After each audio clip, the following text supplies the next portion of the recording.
Hello friends, welcome to being IAS. आज काफ़ी दिनों बाद आप लोगों से मुलाकात हो रही है और काफ़ी दिनों बाद आप लोगों से बातें होंगी।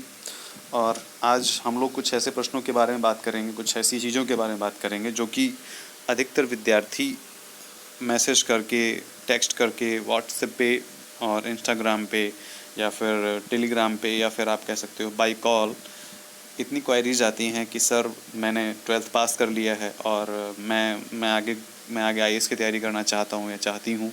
और सर मैं क्या करूँ, घर में कोचिंग्स अलाउ नहीं कर रहे हैं, फाइनेंशियल प्रॉब्लम है।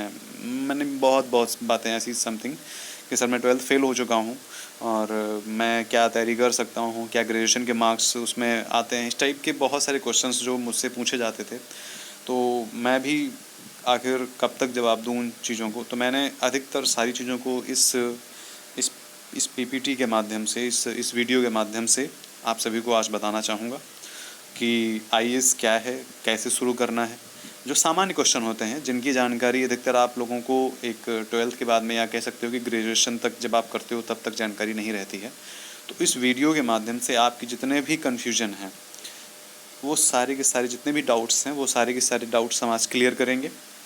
तो आज सबसे पहले स्टार्ट करते हैं कि सबसे पहले तो ये आपसे ये बताना चाहूँगा कि अब आप इस चैनल से जुड़े रहिए, क्योंकि अब जल्दी ही आप लोगों के लिए यूपी पीसीएस का क्रैश कोर्स, रिवीजन कोर्स जल्दी ही लाने का प्रयास किया जाएगा। ठीक है, हमारी टीम के द्वारा कुछ ऐसे कोर्स तैयार किए जा रहे हैं जो कि आपकी यूपी पीसीएस एग्ज़ाम के लिए हेल्पफुल रहेंगे। और अभी इसमें भी बहुत सारे डाउट्स हैं कि क्या यूपी पीसीएस एग्ज़ाम 11 अक्टूबर को होगा या नहीं होगा, और अगर होगा तो कैसे कराएंगे। इन सब चीज़ों के बारे में हम एक और वीडियो बनाएंगे, उस पर भी बात करेंगे।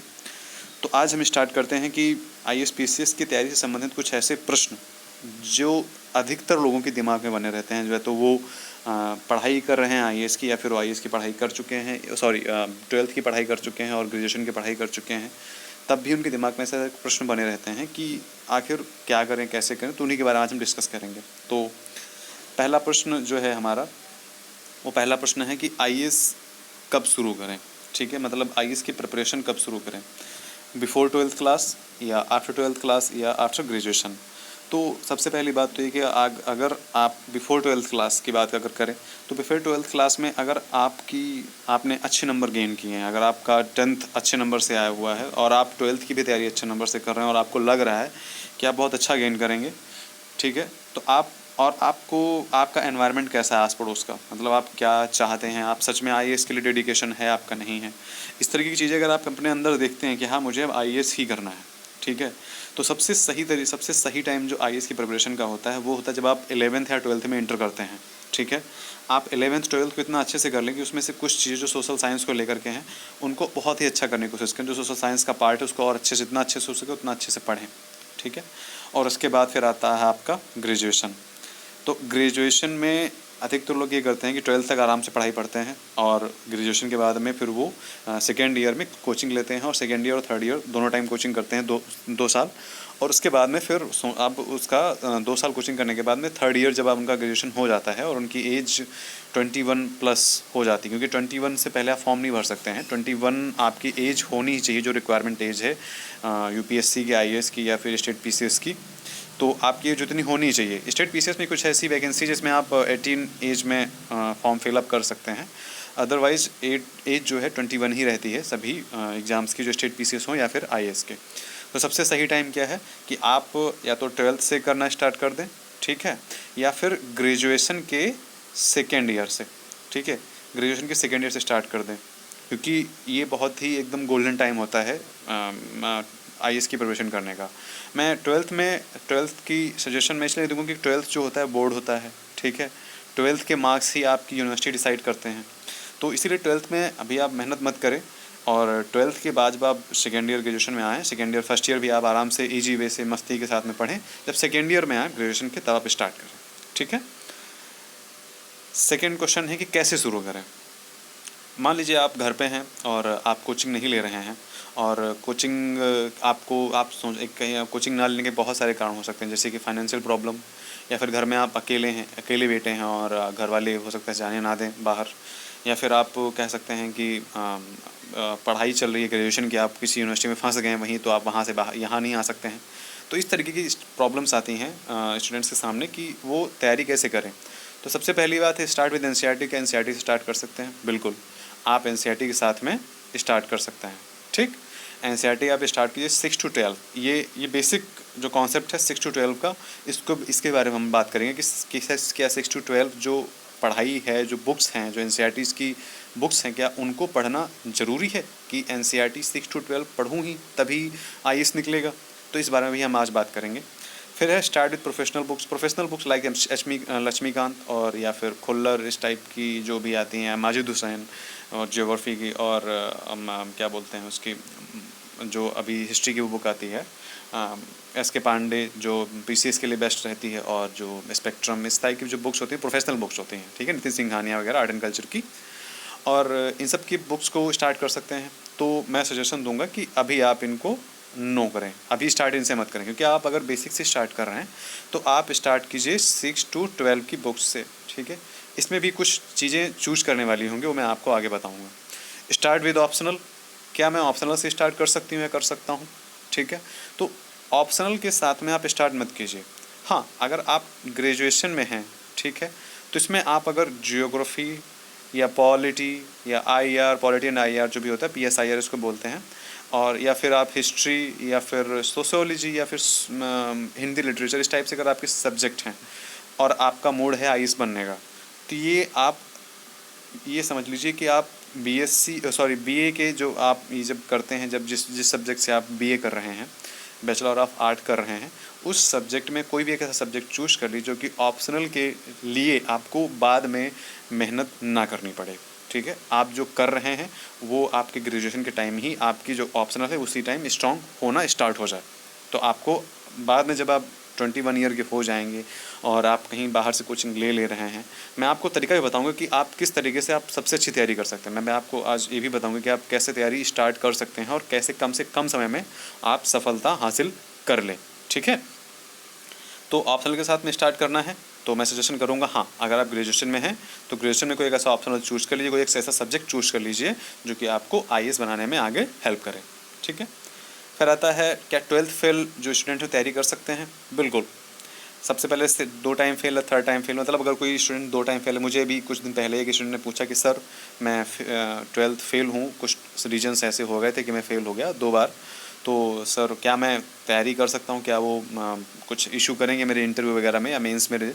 तो ऐसा कुछ नहीं है, आप 12th चाहे आप 2 बार फेल हुए हों या 3 बार फेल हुए, डजेंट मैटर।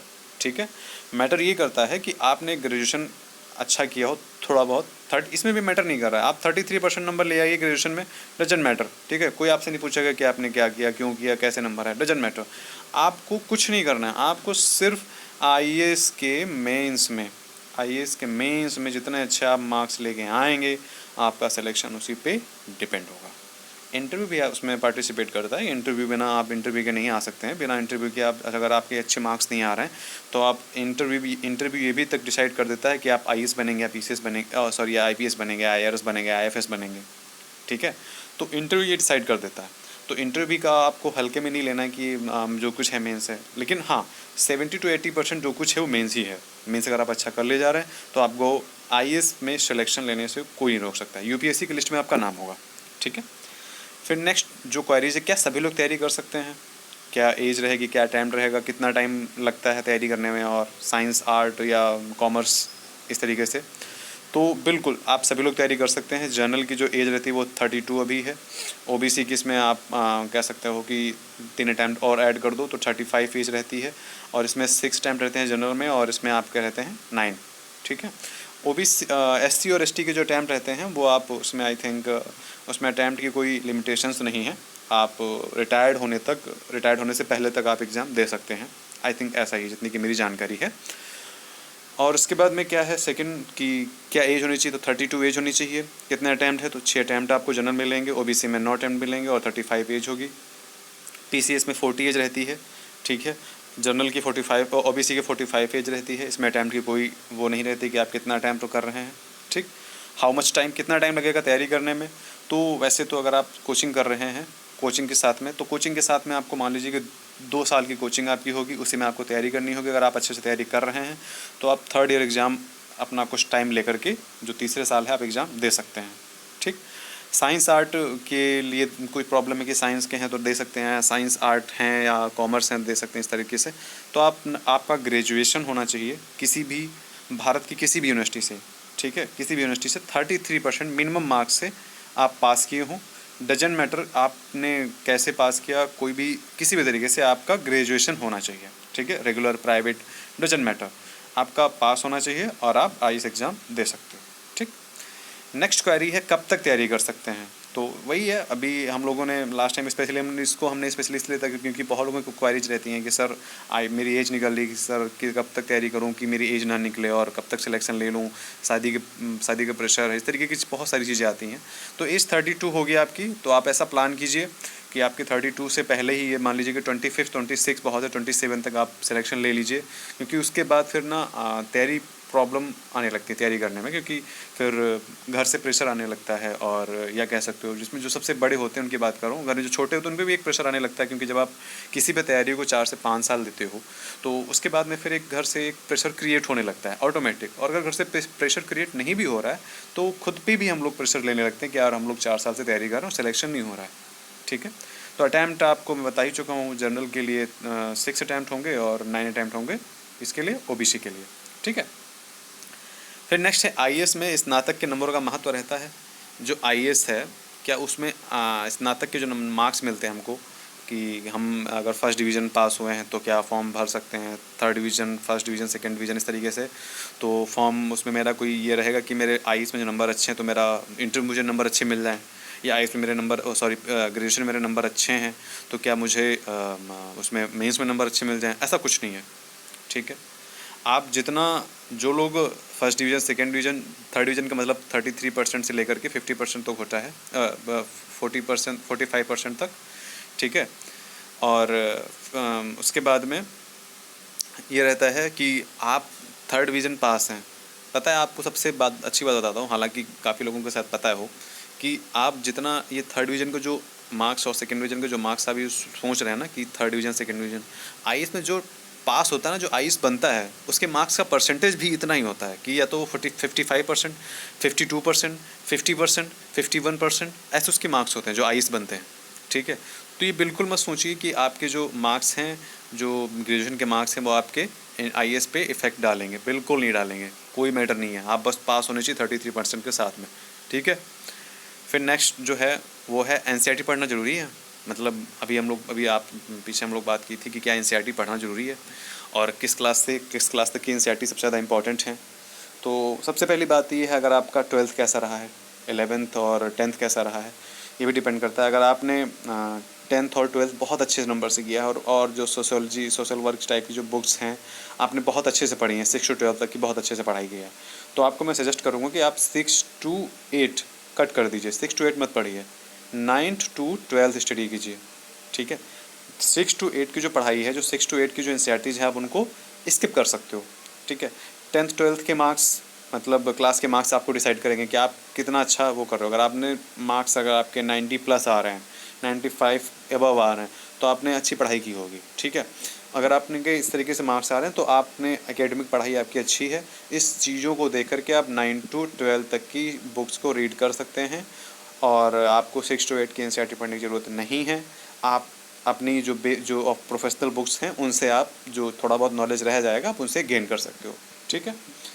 उसके बाद में जो थर्ड है कि 6 to 12 जो एनसीईआरटी वो एसेंशियल नहीं है आपके लिए, हैं या नहीं, इस तरीके की बात होती है कि क्या 6 to 12 पढ़ना ज़रूरी है, तो नहीं, 6 to 12 पर एनसीईआरटी पढ़ना ज़रूरी नहीं है। अभी हम लोगों ने बात करी है कि अगर आपका 6 to 8 अगर एकेडमिक चीज़ें अच्छी रहती हैं तो अच्छी बात है, अगर एकेडमिक चीज़ें अच्छी नहीं रह रही हैं तो आप 6 to 12 पढ़ सकते हो। ठीक है। और फिर उसके बाद 9 to 10 एनसीईआरटी सफिशिएंट, हाँ सफिशिएंट, अगर आपकी एकेडमिक पढ़ाई अच्छी हुई है तो आप 9 to 12 एनसीईआरटी को पढ़ सकते हो। 6 to 12 पढ़ने की ज़रूरत नहीं है, 6 to 8 बिल्कुल मत पढ़िए, 9 to 12 एनसीईआरटी आप पढ़ सकते हो। ठीक है। फिर लास्ट जो क्वायरी जो मैंने सोचा है, उसके बाद भी एक और क्वायरी है कि सर कौन सा पेपर सबसे ज़्यादा इंपॉर्टेंट है, कौन सा पेपर पढ़ें हम। ठीक है। तो कोचिंग लेना ज़रूरी है या खुद तैयारी कर सकते हैं। तो सबसे पहला जो है कि depend on your basic knowledge. देखिए कोचिंग हेल्प करेगा आपकी तैयारी करवाने में, ठीक है। आपको आईएएस बनाने में हेल्प नहीं करेगा। कोई भी आज की ऐसी कोचिंग नहीं है जो आपको आईएएस बनाने में हेल्प करे, कोई भी कोचिंग ऐसी नहीं है, ठीक है। Depend on your graduation stream, आपका स्ट्रीम कौन सा है। अगर आप साइंस के हैं, ठीक है, तो आपको थोड़ा सा टाइम लग जाएगा चीज़ों को समझने में खुद से, ठीक है। तो इसलिए उस टाइम कोचिंग आपके लिए हेल्पफुल रहेगी।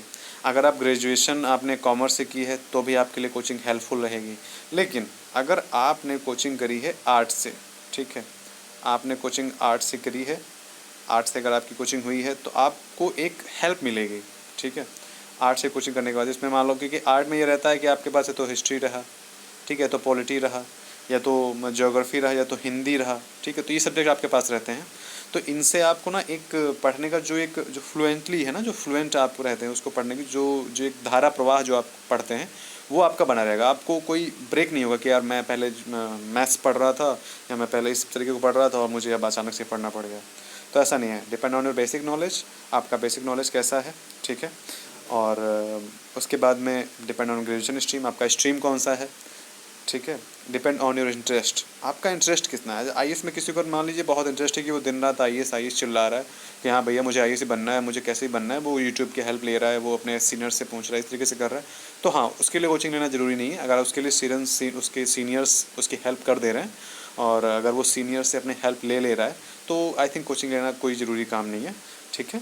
बट एक सेंटेंस में अगर कहा जाए तो कोचिंग आपके लिए जल्दी जरिया बन सकती है सिलेक्शन लेने का, क्योंकि कोचिंग जो है वो चुनिंदा चीज़ें आपको पढ़ाएगी और आप में अगर जुनून है 1-2 साल तैयारी करने का और जम के पढ़ाई करने का तो आप कर सकते हैं कोचिंग के साथ में, ठीक है। खुद तैयारी करेंगे तो उसमें लगेगा टाइम। आप मान लीजिए अगर आप कोचिंग करते हैं तो उसमें 2 साल लगेंगे, ठीक, और तैयारी की अच्छी खासी लेवल पे पहुंच जाएगी। बट अगर आप खुद से तैयारी कर रहे हो तो कम से कम 4 लगेंगे, ठीक है, कम से कम 4 साल लगेंगे, इससे कम नहीं लगने वाला। चाहे कितने भी कोशिश कर लो, बहुत है तो 3.5 साल लगेंगे, इससे कम लगेगा ही नहीं। क्योंकि आपको पढ़ना पड़ेगा, आपको नोट्स बनाने पड़ेंगे, आपको समझना होगा, अपने सीनियर से पूछना होगा, बहुत सी चीज़ें हैं। ऑप्शनल भी अपने आप खुद तैयार करना पड़ेगा, बहुत सी चीज़ें हो जाती हैं, ठीक है। और अगर आपको कोई सीनियर है, आपको कोई सपोर्ट करोगे, आपको पढ़ा रहा है तो प्रॉब्लम नहीं है। तो फिर आप 3 साल में, आप मिनिमम 2 से 3 साल में आपका काफ़ी कुछ कवर हो जाएगा और आप 3 साल के बाद में एग्ज़ाम देने के लिए बिल्कुल प्रिपेयर हो जाओगे, ठीक है। फिर लास्ट रहता है कि आपका मैनी मोर, मतलब मैनी मोर टाइप का ये कि कोई कह रहा है सर फाइनेंशियल प्रॉब्लम है, तो उसके लिए फिर यही ऑप्शन रहता है कि भाई आप सेल्फ स्टडी करिए और आप किसी एक सीनियर की हेल्प ले लीजिए, या फिर कोई कोचिंग ऑनलाइन जो सस्ती रहे या जो आपके लिए हेल्पफुल रहे, वो थोड़ा सा बिलीवेबल रहे, ठीक है, जो आप थोड़ा सा भरोसा आप पे रहे किसी कोचिंग्स के ऊपर, तो आप उस कोचिंग को ज्वाइन कर लीजिए और हेल्प लेते रहिए। और अगर आपको कहीं नहीं मिलता है तो जो हमारी टीम है बीइंग आईएएस की, आप कांटेक्ट कीजिए, आपकी पूरी हेल्प की जाएगी। आपको जो भी डाउट्स क्लियर, आपकी जो भी प्रॉब्लम्स आ रही हैं उन सभी में आपकी हेल्प की जाएगी। क्योंकि काफ़ी बच्चे जो हैं मैसेज करते हैं सर ये प्रॉब्लम्स आ रही है, उनके सभी की प्रॉब्लम सॉल्व की जाती है, ठीक है। मैं एक दिन आप लोगों के लिए रिव्यू लेके आऊँगा कि आपकी ये जो बीइंग आईएएस के जो रिव्यू हैं, जो लोग रिव्यू देते हैं, आपको बस दिखाऊंगा कि सच में ऐसा होता है कि लोग ऐसे ऐसे क्वेश्चंस पूछते हैं कि आप बिलीव नहीं करेंगे कि हाँ ऐसे क्वेश्चंस भी हो सकते हैं। क्योंकि आप लोगों की गलती नहीं है, प्रॉब्लम ये है ना कि आप लोगों को अभी उस स्टेज पे नहीं पहुँचे हो जिस स्टेज पे आपको पहुँचना है। तो बहुत अच्छी बात है जो आप लोग अपनी मन की बातें मुझसे शेयर करते हो, अपने मन की बातें कहते हो, और जो भी प्रॉब्लम होती है आप बेधड़क बेझिझक आप मुझसे पूछते हो, मुझे अच्छा लगता है, ठीक है। तो आप ऐसे ही टीम बीइंग आईएएस से जुड़े रहिए और जो भी आपकी प्रॉब्लम होगी हम पूरी तरीके से आपकी उसको हेल्प करेंगे। और एक लास्ट जो क्वेरी आ रही थी वो ये थी कि क्या सर कैसे कनेक्ट होना है, सिर्फ इसमें टेलीग्राम जोड़ना है तो आप बीइंग आईएएस सर्च कर लीजिएगा टेलीग्राम पे, ठीक है। अगर इंग्लिश से जुड़ना है तो इंग्लिश चैनल भी हम बनाया गया है, बीइंग आईएएस से इंग्लिश सर्च कर लीजिएगा। अगर आपको कोई क्वेरी है व्हाट्सएप पे तो आप व्हाट्सएप पे बीइंग आईएएस लिख के, अगर आपको व्हाट्सएप पे जुड़ना है, इस तरीके से कुछ ऐसी प्रॉब्लम्स हैं, कोई प्रॉब्लम जुड़ने में प्रॉब्लम आ रही तो व्हाट्सएप पे आप मैसेज कर सकते हैं, ठीक है। तो लास्ट क्वेरी ये है कि क्या आप कौन सा न्यूज़पेपर पढ़ें, ठीक है, न्यूज़पेपर कौन सा पढ़ें, क्या न्यूज़पेपर पढ़ना ज़रूरी है, क्या न्यूज़पेपर 12 महीने पढ़ सकते हैं, इस तरीके की क्वेरीज आती हैं। और सर कौन सा इंपॉर्टेंट न्यूज़पेपर है, क्या द हिंदू पढ़ सकते हैं, तो इस तरीके की बहुत सारी क्वेरी आई हैं मेरे पास में। तो मैं यहाँ ये आपको बताना चाहूँगा कि न्यूज़पेपर पढ़ना ज़रूरी है, क्योंकि आप उससे पूरी देश दुनिया की खबरें जानते हो, समझते हो। आर्टिकल भी पढ़ना ज़रूरी है, जो आर्टिकल आए आप उसको पढ़ो, डेली का आर्टिकल जो आए, ठीक है। हाँ, अब जैसे कि किसी एक कोई ऐसे चीज़ पे आ रहा है जो कि आपके सिलेबस से बाहर है, तो वो मत पढ़िए, अदरवाइज़ आप आर्टिकल पढ़िए ही पढ़िए, क्योंकि इससे आपका जो माइंड है उसमें जो थॉट्स हैं वो डेवलप होंगी। ठीक है, तो वैसे द हिंदी मीडियम के लिए मैं आपको सजेस्ट करूँगा कि हिंदी मीडियम के जो छात्र हैं उनके लिए दैनिक जागरण आता है, दैनिक जागरण बेस्ट रहेगा। अगर आपको दैनिक जागरण नहीं मिल रहा है तो आप बीइंग आई से जुड़ सकते हैं, आपको प्रतिदिन दैनिक जागरण उपलब्ध कराया जाएगा, ऐसी मेरी कोशिश रहेगी।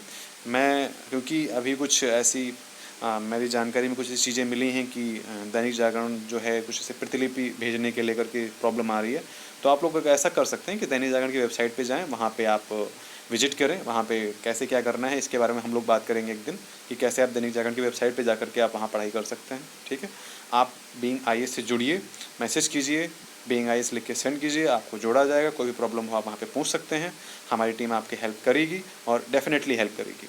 ओके, और आपका दिन शुभ हो, और वीडियो देखने के लिए बहुत बहुत धन्यवाद। और कोई भी प्रॉब्लम आती है तो आप ऐसे ही पूछते रहिए और हमारी टीम आपकी ऐसे ही हेल्प करती रहेगी। बीइंग आई की तरफ से थैंक यू सो मच।